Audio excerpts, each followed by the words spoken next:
Делегация российской оппозиции в ПАСЕ. Закрывается пыточная Эликоид. Судный день в 85 секундах. Вы смотрите новости с еженедельного митинга у посольства России в Лиссабоне. Сегодня 31 января, 14:30.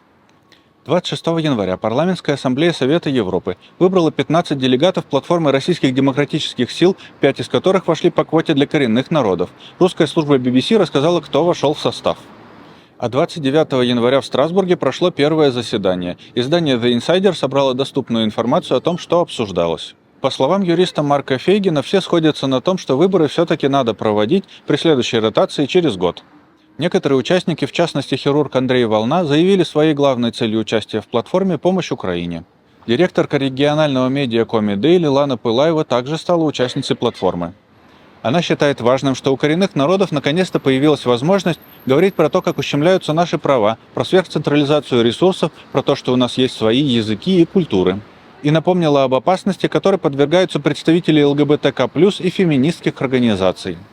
30 января новостное агентство Reuters сообщило, что власти Венесуэлы объявили о планах амнистии заключенных и пообещали перепрофилировать пыточный центр Эль-Эликоида, находящийся в Каракасе, в спортивный и социальный центр.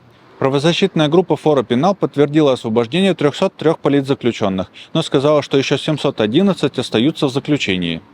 29 января издание The Guardian сообщило, что Европейский Союз официально признал террористической организацией Корпус Стражи Исламской революции из-за жестокого подавления протестов в Иране.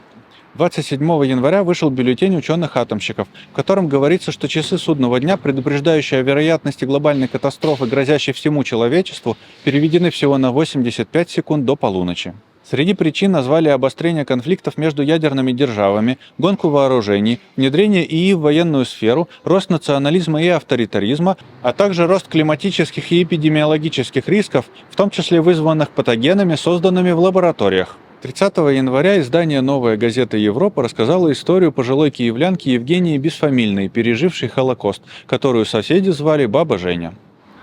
Фамилию Бесфамильная ей дали в детдоме. По-украински Евгения Михайловна не говорила, только на идише и на русском. В ночь на 13 января при сильном морозе в ее квартире прорвало трубы. Дом начало затапливать.